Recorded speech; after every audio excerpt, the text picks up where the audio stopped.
hard to get people into Kingdom Hearts. I was once playing it and my brother came in and he asked me, "Oh, what are you playing?" And I said, "Kingdom Hearts. You should play it, it's really good." He then looked to me and said, "That's gay." I asked another friend to play Kingdom Hearts, and they replied to me with, "Isn't that just Disney shit?" I asked another friend to play Kingdom Hearts. They said, "That just looks like anime bullshit to me." There seems to be a lot of discussion nowadays about the accessibility of Kingdom Hearts. It's someone who doesn't like Disney or Final Fantasy. How could you possibly find enjoyment within a series that's so entangled within both Disney and Final Fantasy? Even taking those away, the series is long. It's been going for, I don't know, over a decade now. There's like 10 of them. How can you get back into a series like that if you never really played the first game? I mean, the first game is pretty dated, and everything that the first game does has been improved as the series has released. It looks a lot nicer nowadays. I mean, have you seen how Kingdom Hearts 3 looks? It looks really good. So why would you even bother? If you wanted to get into the larger series yourself, you can't really skip the first game. And this puts a lot of people off because it is 20 years old, as I said before, and quite outdated.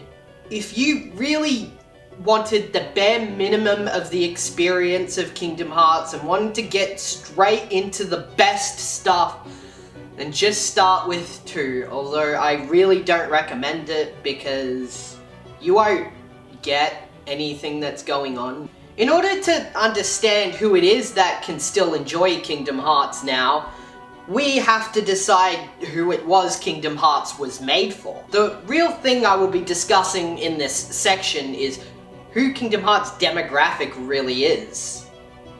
Is it Disney fans? Final Fantasy fans? Neither? Well, I'll answer that by the end of this section. I watched every single Disney movie, and I mean every single one, in research for this. I needed to grasp Disney. I needed to understand the mouse. So, I compiled a list of TV tropes, entries, that relate to Disney. Okay, I didn't actually watch any of the movies. I'm just joking. Why would I watch Disney movies? Why would I do that? I did watch Aladdin. And it's really funny because I watched it with a friend and we loaded the subtitles up because it was a bit quiet. And I accidentally loaded the anti-porno subtitles. I thought that was funny.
We watched Mulan too. Mulan's really good.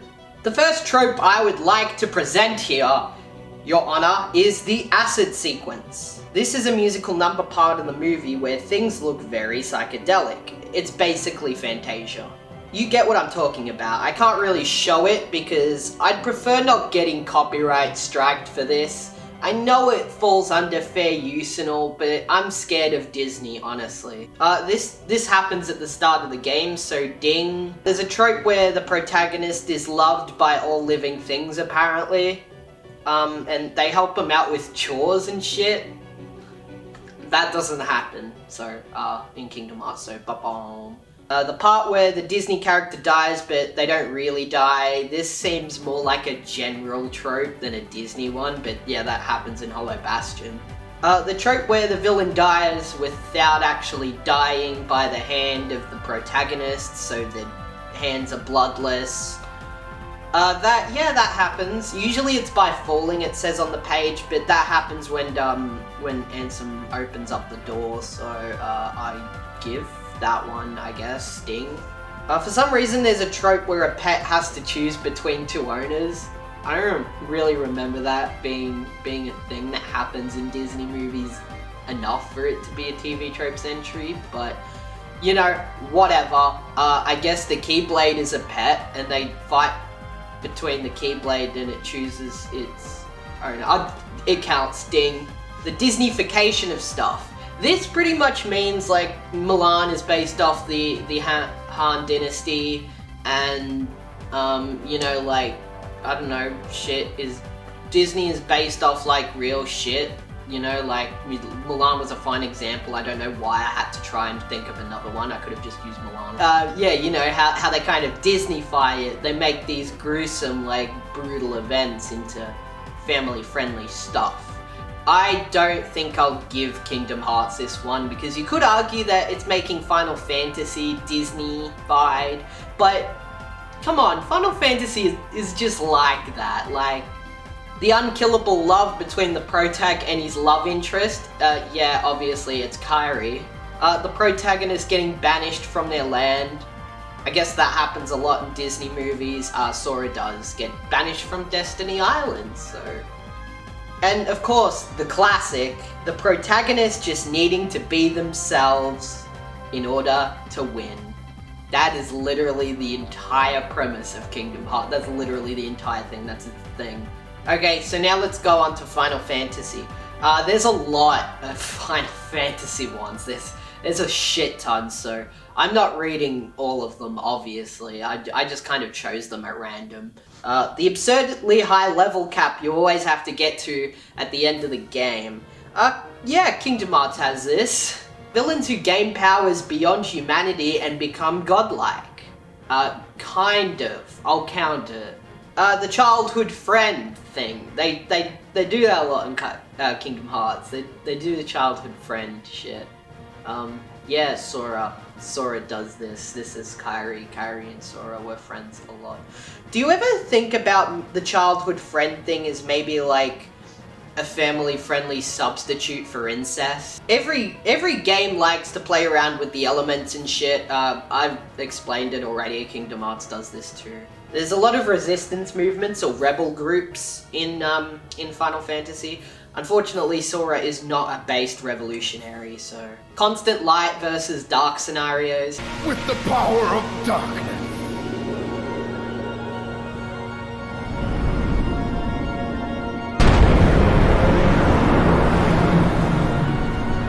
Supreme darkness.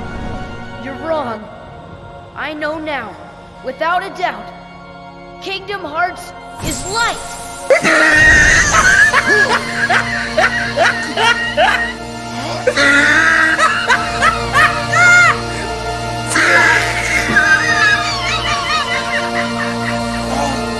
And a lot of meaningless or stupid sacrifices that end up being pointless. That happens a lot in Kingdom Hearts, actually. Who could forget how many heroes just recover from the grave situations that they're in for no reason?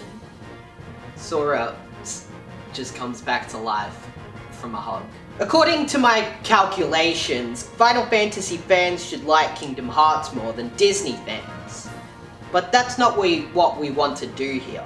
What we want to do is now apply the tropes of both sides and see which kind of overlap so we can create master tropes. I have already created a Zem diagram for this. Zem, get it? Because Zemness.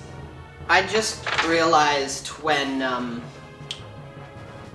Zem diagram wasn't as funny as Venn, because Venn diagram, because Venn is actually Ventus from...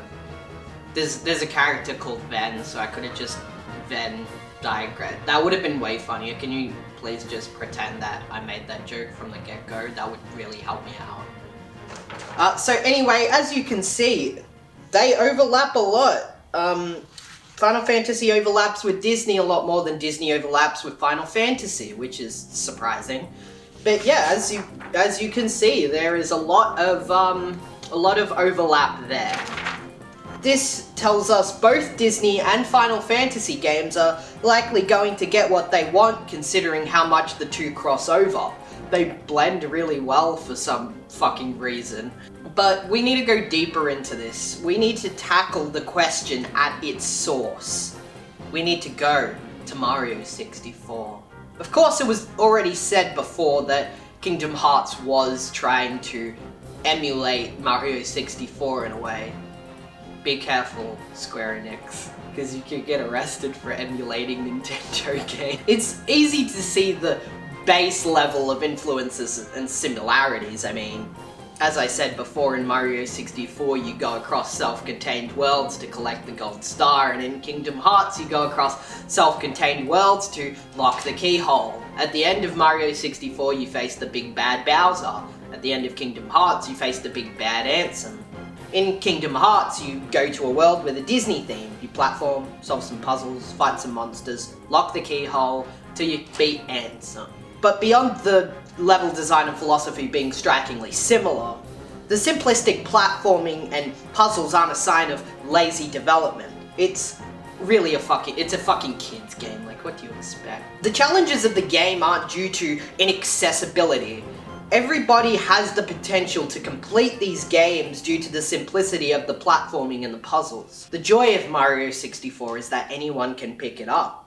Nothing about the game requires a previous knowledge of other games to be able to understand. The game makes it quite clear how to play and what to do. It doesn't matter who you are, a kid who's never picked up a video game in his life, or an adult who's played every single fucking Zelda game. You'll probably be able to pick up Mario 64 within the first 15 minutes. So that's what I thought to myself Square Enix meant when they said they wanted to rival Mario 64. I think they wanted to replicate the accessibility of Mario 64.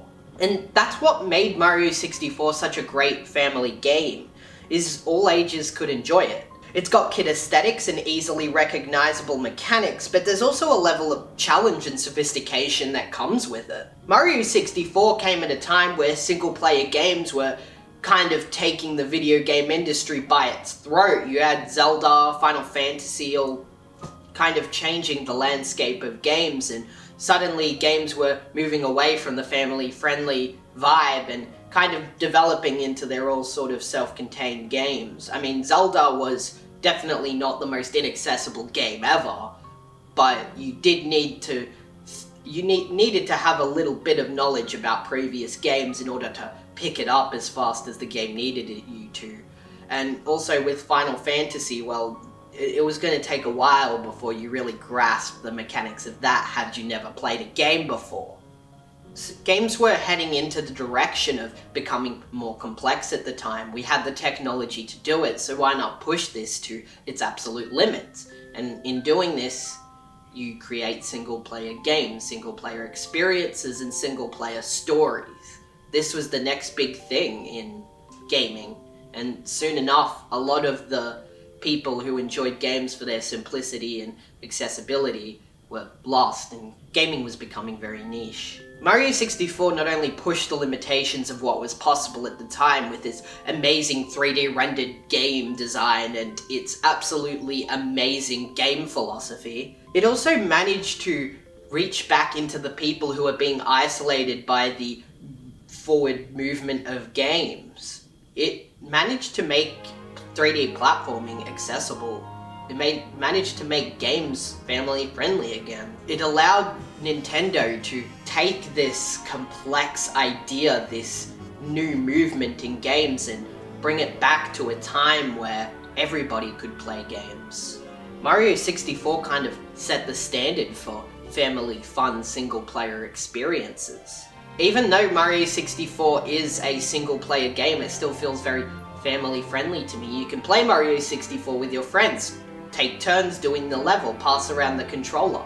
That's how I feel Mario 64 is best enjoyed when you're playing around with friends. See, Kingdom Hearts wasn't trying to rival Mario 64 by copying it and trying to outsell it. What they were trying to do is they were trying to bring a new market into these niche genres. They were trying to make something that anybody could pick up and enjoy. That was how they were trying to replicate Mario 64, I believe. By the time Kingdom Hearts had come out, platforming games had already drawn influence from Mario 64 and they had already blossomed into their own thing. The 3D adventure platforming genre was really a standard genre now. Kingdom Hearts wanted to prove you could create an accessible, family-friendly game out of an RPG hack and slash. They wanted to add these complex hidden number systems and RPG mechanics to hack and slash while still keeping it kid-friendly. And on top of all that, they made it easy enough for the kids to use. Kingdom Hearts made all these things so convenient for the player. It was really clever, and the influence in later games that replicate similar hidden number-esque systems in Souls-likes and hack-and-slash games only shows how genius this was. I mean, it's easy to enjoy Kingdom Hearts. It doesn't matter what games you've played beforehand or how much you understand about games. Kingdom Hearts is relatively easy to pick up, even if you've never played a game before. I mean, if you haven't played a game before, you might find some of it pretty difficult to navigate, but Kingdom Hearts seems like a solid first game for somebody who's never really played a game before. It explains everything to you quite well, and it's quite easy to grasp how to use the menu. There's only really like 4 options, and a lot of those options you only really need to use in specific circumstances anyway. And it has a lot of things like battle levels and everything to tell you where you need to be at certain times. The game makes it obvious what certain objects are doing to you, how you were buffed, and when you get abilities and when you get keyblades. The game doesn't really try to hide anything. It's quite open in how you're meant to play it, and that's how it gets this simplicity across. Kingdom Hearts is a game for everyone, really. It's not a kid's game, it's not a Disney fans game, it's not a Final Fantasy game, it's a game that anybody can enjoy, really. There was a quote by Walt Disney himself who says that he didn't make movies for kids, he made movies for everyone. That was the magic of Disney, is that everyone could enjoy it.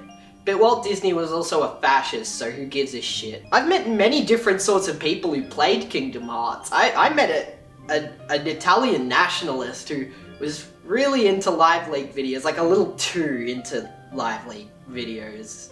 If being into Live Leak videos at all is like being too into Live Leak videos. He was really into them. He wore Kingdom Hearts shirts sometimes. I don't know, I didn't talk to him because why would I talk to him? I talked to a goth girl at a party about Kingdom Hearts for like 3 hours. She still let me smack.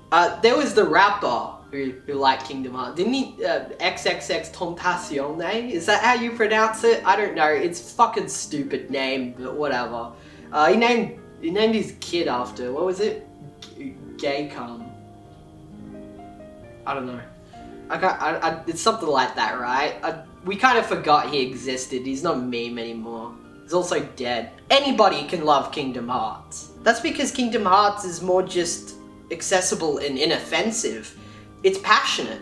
Every single detail in Kingdom Hearts is perfected. You can really tell the design team love Disney. They love what they're doing. They love what they're making. Even in the Kingdom Hearts 3 art book, it has little descriptions about each and every design Nomura has done and how much he loves them. And you can really tell by these little details that Nomura treats every single little artwork that he does, every single design that he makes with the same amount of love. It doesn't matter if it's a main villain, it doesn't matter if it's a side character, it doesn't matter if it's a villain that only shows up in one level. Nomura treats it as if it's the main object of the game. It's clear from these descriptions that Nomura has a lot of passion for what he does, and considering Mr. Mora has a lot of passion for what he does, it's not hard to see that the whole design team working on the game, the whole development team working on the game, loved Kingdom Hearts. It's a work of pure passion. You don't have to like Disney to appreciate Kingdom Hearts. You don't have to like Final Fantasy to appreciate Kingdom Hearts, because Kingdom Hearts isn't a Disney game. Kingdom Hearts isn't a Final Fantasy game. Kingdom Hearts is a Kingdom Hearts game. So let's answer the question. Can you still enjoy Kingdom Hearts? Yes, you absolutely can. It's a game that was made so it could always be enjoyed. It doesn't matter how old it gets. Just like Mario 64, you can still pick it up today and have a bit of fun. Sure, it's a bit dated, sure it's old, and sure, like, it can be hard to get through due to the platforming, but it's still a fun game, and it's still a game that will live forever as something that was incredibly ambitious and managed to pull it off, really. So did it top Mario 64? In my opinion, no, it didn't. Mario 64 is just way too influential of a game, and Mario 64 changed the complete landscape of gaming forever. So I can't say that Kingdom Hearts does quite the same as Mario 64. But the fact that it even stands a chance against Mario 64 at all is an achievement in itself, really.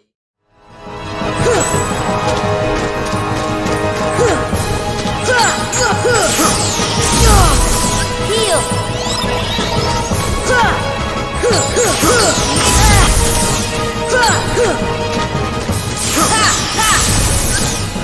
This should help. Come on! I'm Guardian!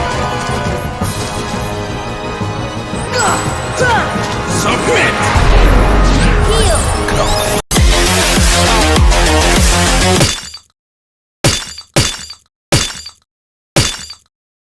Kingdom Hearts pulled off something quite incredible. A bit of skill, experience, and ambition, and a whole lot of passion and creativity created something that is quite special. Square Enix took on the mammoth task of not only making this game work, but also making it somehow rival Mario 64 to make it big enough to stand amongst even some of the greatest classics. And, well, it kind of did achieve what it set out to do, despite how ambitious it was. The evidence that they did pull it off is the fact that there's like 10 of these now, so... It was Square Enix's veteran experience working on the Final Fantasy games, as well as their immense passion, that allowed Kingdom Hearts to be as good as it is today. The talent of the development team and the talent of everybody who worked on the game is immeasurable, and you don't see a lot of talent like that every day. From making the menus easily accessible to its fun hack and slash gameplay, to how amazing everything is and how much love there is behind every single moment, is enough to make an experience that's always fun. I can always pick up Kingdom Hearts and know I'm in for fun. I don't think I've ever had a bad experience playing Kingdom Hearts, really. Even when it is shit, it's good, I guess. Yeah, that makes sense. Kingdom Hearts makes complexity look simple. It pushes the idea of variety, makes up the best of everything that was popular at that time. Kingdom Hearts is a near-perfect game that achieves something that not many games could achieve. And for that, I think Kingdom Hearts is an incredibly special game and deserves its place sitting among some of the best ever made. You can always turn on Kingdom Hearts and have fun. Kingdom Hearts is exactly as it says it is. It's a fun game, and that's all it needs to be.